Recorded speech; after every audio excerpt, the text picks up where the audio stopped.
अपंग पुनर्वसन संस्थेच्या वर्धापन दिनानिमित्त दिव्यांग मेळावा व दिव्यांग सन्मान सोहळा संपन्न। याबाबत अधिकृत असे की आज दिनांक 21 डिसेंबर 2024 रोजी सकाळी 11 वाजता धुळे शहरातील ज्येष्ठ नागरिक संघ कार्यालयात अपंग पुनर्विकास संस्था सामाजिक संघटनेचा जागतिक दिव्यांग दिन व संस्थेच्या 7व्या वर्धापन दिनानिमित्त दिव्यांग मेळावा घेण्यात आला। त्याचबरोबर दिव्यांग सन्मान सोहळा या ठिकाणी पार पडला। या कार्यक्रमाप्रसंगी या ठिकाणी आमदार अनुप भैया अग्रवाल यांच्या अर्धांगिनी सौ अल्फा अनुप अग्रवाल, समाज कल्याण अधिकारी संजय सैंदाने, प्रदेश सरचिटणीस भाजपा डॉक्टर सुशील महाजन, जिल्हाध्यक्ष गजेंद्र आंपळकर, भाजपा नेत्या तथा माजी महापौर जयश्रीताई अहिरराव, भाजपा नेत्या मायादेवी परदेशी, महादेव परदेशी, सामाजिक कार्यकर्ते विकास बाबर आदी सर्व पदाधिकारी, त्याचबरोबर अपंग पुनर्विकास संस्थेचे अध्यक्ष संस्थापक अध्यक्ष संजयजी सरग, सचिव राहुल याज्ञिक आदी मान्यवर पदाधिकाऱ्यांच्या उपस्थितीत सदर हा कार्यक्रम पार पडला। तर यावेळेस दिव्यांग बांधवांना या ठिकाणी सन्मान सोहळ्यानिमित्त या ठिकाणी शिल्ड देऊन सन्मान सत्कार करण्यात आला। त्याचबरोबर या ठिकाणी सामाजिक कार्यकर्ते विकास बाबर आदी पदाधिकाऱ्यांचा देखील या ठिकाणी उत्कृष्ट कामगिरी केल्याने कार्य करीत असल्याने या ठिकाणी सन्मान करण्यात आला। त्याचबरोबर काही दिव्यांग बांधवांना या ठिकाणी कुबड्या वाटप करण्यात आल्या। तर त्याचबरोबर दिव्यांग बंधू भगिनींना या ठिकाणी सन्मानित करण्यात आले। तर या कार्यक्रमात या ठिकाणी अपंग पुनर्विकास संस्थेचे संस्थापक अध्यक्ष संजय सरग यांनी जिल्हाधिकारी कार्यालय येथे लिफ्ट बसवून मिळावी, त्याचबरोबर धुळे शहरात अपंगांसाठी भवन बांधण्यात यावे अशी मागणी देखील या ठिकाणी करण्यात आली। तर मोठ्या संख्येने या ठिकाणी दिव्यांग बांधव उपस्थित होते।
याच्यामागे आमचा उद्देश हा असतो जे आम्ही दिव्यांगाचं संघटन केलेले, आम्हाला कोणत्याही प्रकारचं फक्त शासकीय मदत असते, ते शासकीय अनुदान येतं, संजय गांधीचा पगार असो अथवा काही महानगरपालिकेचं जे आम्ही आंदोलन करून ते मिळवतो 4-4 हाताने।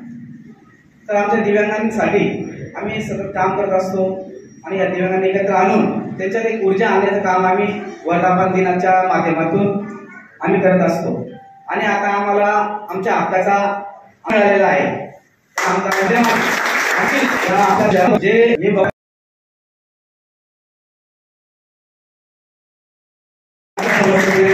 आपल्याला विनंती आहे आणि आजचा काही सन्मान दिव्यांग सन्मानाचा आहे। तर आता ज्या दिव्यांगांना प्रमुख उपस्थितीत आपण एक पुरस्कार देणार आहोत। तरी मी सर्व मान्यवरांना विनंती करतो की आपण जे नावं पुकारतील त्या नावांना आपण पुरस्कार देऊ।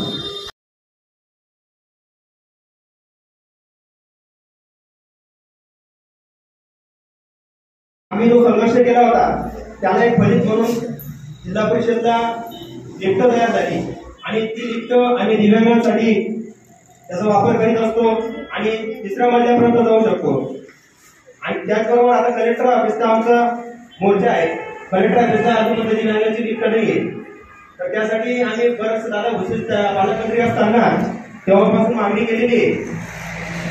काय होतं, कलेक्टर साहेब हा म्हणतात कामाची सुरुवात होते, नियोजन समितीमध्ये त्याचा प्रस्ताव लागतो आणि ती लिफ्टसाठी मंजुरी मिळते, तेवढ्याच जिल्हाधिकारी साहेबांची बदली होऊन जाते आणि परत आम्हाला परत संघर्ष करावा लागतो आणि परत 1, 2, 3 पासून सुरुवात करावी लागते. तर असं न करता एक स्थानिक जे प्रतिनिधी असतात त्यांची पण आम्ही मागणी असते की आमच्या ज्या योजना असतात की त्या आमच्या सपोर्ट देऊन, नुसतं आहे हे भांडण फक्त दिव्यांगांचं नाही आहे, स्थानिक प्रतिनिधीचं पण आहे. कारण आम्ही दिव्यांगही त्यांना मतदान करत असतो. त्यांनी आम्हाला जर विश्वासात घेतलं, आमच्या मागण्या पूर्ण केल्या तर ते खरंच पूर्ण होतील. आता ग्रामीण आणि शहरात आपल्याला बीजेपी सरकार बसलेली, एक राज्य सरकार आहे दिल्लीमध्ये, महाराष्ट्रामध्ये आणि धुळ्यामध्ये एक राज्य सरकार. तर मला नाही वाटत की कलेक्टर ऑफिसला लिफ्ट ही होणार नाही, ती तात्काळ होईल अशी आम्ही अपेक्षा करतो. आणि बाबासाहेबांनी हमने ही नहीं, हमारे पूरे धुलिया शहर ने अपनी जान की बाजी लगा दी है और उन्हें आमदार बनाने का कारण यह था कि हमें हमारे आगे का भविष्य दिख रहा था उनमें। जो जब हम घरों घर उनका प्रचार करने के लिए जाते थे, जो मेरी बेटी जैसे यहाँ पर मेरी बेटी उपस्थित है, उन्होंने मलेशिया और कहाँ फॉरेन में जाके हमारा नाम रोशन कर रहे। एक भाई ने मुझे यहाँ पर हम लोगों को बताया कि हमें निराशा होती है। मेरे भाई, मुझे तो आप लोगों को देख के यहाँ पर इतना हर्ष हो रहा है कि आप अपनी जो है वैसाखी लेकर आप अपना काम कर रहे हैं और आप हम लोगों का जो कि है हमारी हिम्मत और उत्साह को बढ़ाने का आपने यहाँ पर काम किया है। आमदार अनूप भैया यहाँ पे जो है वो आपको बोलेंगे नहीं, लेकिन आपका काम करके दिखाएंगे। हम मोदी है तो मुमकिन है। माननीय देशाचे पंतप्रधान नरेंद्रजी मोदी साहेब असा एकमेव नेता आपल्याला भेटलेला आहे की यांचा स्वीकार पूर्ण जगाने केलेला आहे। जगमान्य असे आपले नेते आपण बघायचो की आतापर्यंत अनेक पंतप्रधान झाले, कुठे यायचे कुठे जायचे कुणाला पत्ता नाही लागायचा, परंतु आज इतर देशांमध्ये जर आमचे मोदी साहेब गेले तर त्या ठिकाणी त्यांचा मोठ्या प्रमाणात सन्मान होताना दिसत आहे।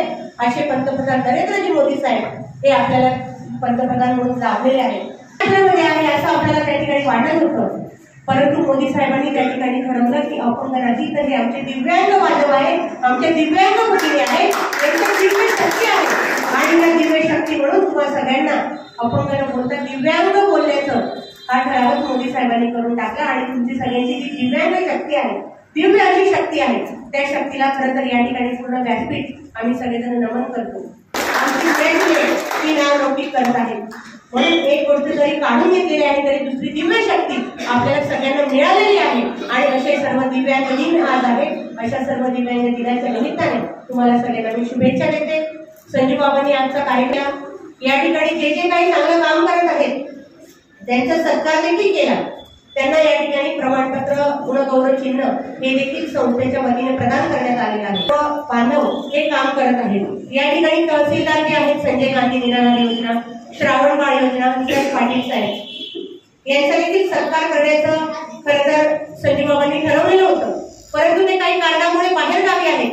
परंतु खऱ्या अर्थाने बाबा तुम्ही आज या ठिकाणी त्यांच्या सत्काराच्या निमित्ताने त्यांचं नाव घेतलं, परंतु मी त्यावेळेस अनेक वेळेला लोकांच्या कामासाठी त्या ठिकाणी जात असते तर त्या माणसाची मी म्हणते ना की दिव्य शक्ती आहे, अशी आमची दिव्य शक्ती असलेले आमचे तहसीलदार संजय गांधीजी जर काम करत आहे हंसराज पाटील साहेब तर यांना आम्ही बघत असतो। जरी एक गोष्ट देवाने परमेश्वराने काढलेली असली तरी लोकांच्या बाबतीत अतिशय चांगलं काम करताना हंसराज पाटील साहेब असतील, या ठिकाणी आपल्या भाऊंचा सत्कार केला ते भाऊ असतील, असे भाऊ आमचे बहीण भाऊ काटकर आहेत धुळे शहरात भारतीय जनता पार्टीचे, असे अनेक जण आहेत की जे लोकांचं भलं व्हावं, लोकांना काहीतरी योजनेचा फायदा मिळावा यासाठी देखील काम करत आहेत।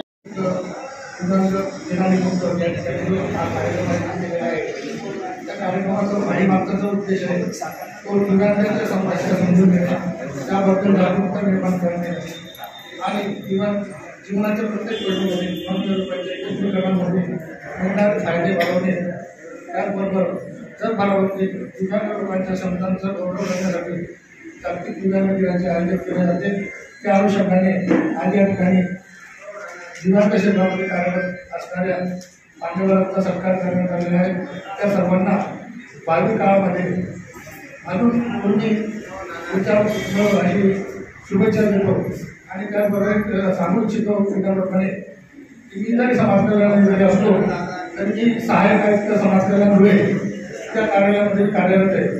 त्या ठिकाणी दिव्यांगांच्या योजना ज्या आहेत त्या ठिकाणी राबवल्या जात नाही.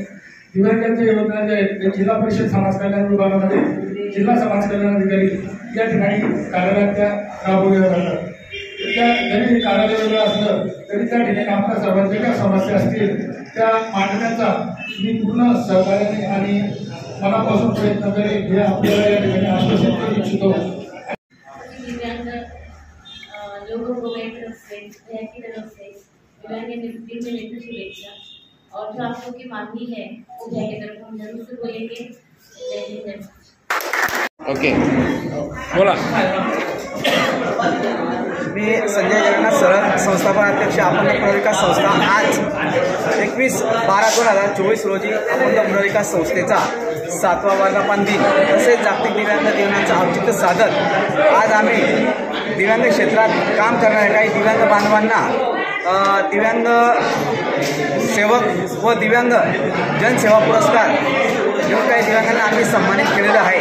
त्याचप्रमाणे आज या संस्थेच्या वतीने जे मान्यवर प्रमुख उपस्थित होते त्यात भाऊसाहेब हिरे मेडिकल कॉलेजचे अधिष्ठाता डॉक्टर सयाजी बांबरे सर, त्याचप्रमाणे धुळे शहराचे आमदार अनुपजी अग्रवाल यांच्या धर्मपत्नी अल्पाजी बाबी, माजी महापौर जयसिताई अहिरराव, त्याचप्रमाणे माधू भैया परदेशी